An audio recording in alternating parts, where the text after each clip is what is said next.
Chers collègues, bonsoir. Vous et moi continuons à échanger des informations et des points de vue sur la situation de l'économie du pays. Nous continuons à préparer des décisions dans ce domaine. Et aujourd'hui, je vous propose d'analyser les tendances des secteurs clés et les indicateurs macroéconomiques actuels en général. Bien entendu, nous discuterons des résultats des mesures qui ont déjà été prises, ainsi que des éventuelles solutions supplémentaires pour soutenir les revenus des citoyens et stimuler l'activité des entreprises. Tout d'abord, je voudrais parler de la dynamique de l'industrie. Alors qu'au cours des 4 premiers mois de cette année, la production industrielle en Russie a augmenté de 3,9%. Elle a légèrement diminué en avril. Un déclin notable a déjà été constaté dans l'industrie automobile et le raffinage du pétrole. Un certain nombre d'industries, telles que la métallurgie ferreuse, signalent des risques de baisse significative de la production à moyen terme. J'attire l'attention de mes collègues du gouvernement. Il est important de mettre ces décisions en pratique afin d'aider les industries à surmonter les difficultés actuelles qui se présentent en raison de diverses circonstances. Nous n'entrerons pas dans les détails maintenant. Je voudrais ajouter que nous devons intensifier le travail dans ces domaines et dans d'autres, entrer dans les détails et prendre des décisions équilibrées. À cet égard, nous continuerons certainement à organiser des réunions spécifiques à l'industrie afin de garder au centre de notre attention les problèmes rencontrés par les producteurs, fournisseurs et entrepreneurs nationaux. Et bien sûr, répondre de manière opportune, ciblée et efficace aux défis qui se présentent. En ce qui concerne les résultats positifs, nous savons tous très bien qu'il existe une dynamique positive dans les secteurs de l'agriculture et de la construction. Il s'agit des secteurs les plus importants, de l'épine dorsale de notre économie, qui emploie des millions de personnes, des millions de spécialistes.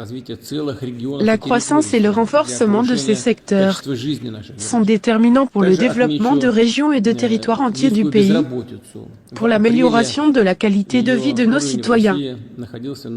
Je tiens également à souligner le faible taux de chômage.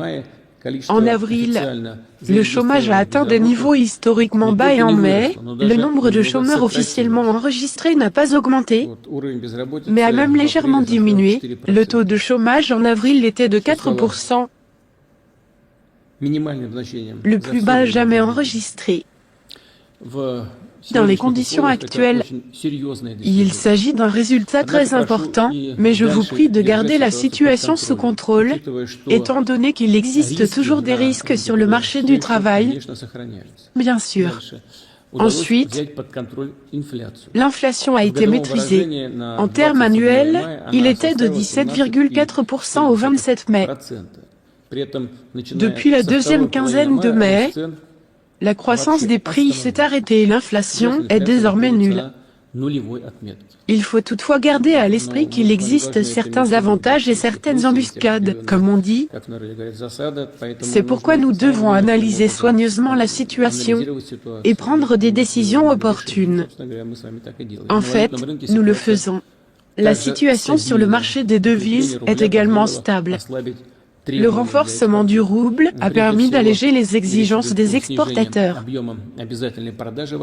Il s'agit avant tout de réduire le volume des ventes obligatoires de recettes en devises de 80 à 50%, alors que les conditions de ces ventes ont été augmentées. Selon les estimations des experts, cette décision devrait faciliter le commerce extérieur. Toutefois, je tiens à préciser qu'il existe également certains risques. Une dernière chose, lors des réunions précédentes, j'ai déjà parlé de l'importance de soutenir la demande des consommateurs et d'accroître sa dynamique.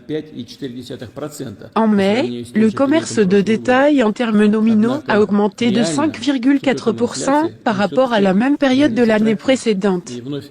Toutefois, en termes réels, compte tenu de l'inflation, il a en fait diminué. Une fois de plus, je tiens à souligner que nous devons stimuler activement la demande finale dans l'économie, assurer la croissance des revenus des personnes et fournir aux entreprises des ressources supplémentaires en matière de liquidité et de crédit. Un certain nombre de décisions ont déjà été prises à cet égard, notamment une augmentation de 10% des pensions et du salaire minimum et du niveau de subsistance à compter du 1er juin. Un report du paiement des primes pour le deuxième trimestre de l'année est prévu pour les entreprises d'un certain nombre de secteurs. Cependant, à en juger par les statistiques budgétaires, nous en avons parlé avec le Premier ministre tout récemment, toutes les entreprises n'ont pas profité de cette opportunité et en mai, moins de la moitié l'ont fait. Nous avions 350 milliards de provisions et seulement 137 milliards ont été utilisés. Examinons aujourd'hui les raisons de cette situation.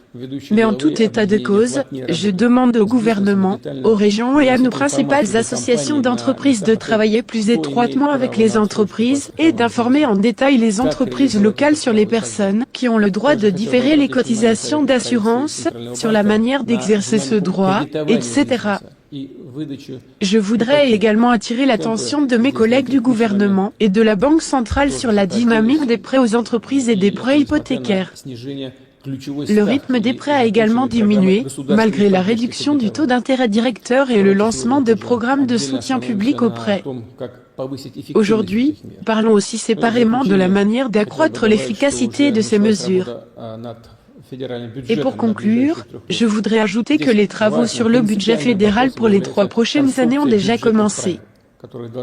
Une question importante et fondamentale à cet égard est la conception des règles budgétaires, qui devraient non seulement garantir la stabilité des finances publiques, mais aussi contribuer à augmenter le taux de croissance de l'économie russe. Il est évident que des approches et des ajustements flexibles sont nécessaires dans ce domaine. Je demande au gouvernement de soumettre des propositions sur la nouvelle structure des règles budgétaires avant la fin du mois de juillet. Passons maintenant aux questions proposées.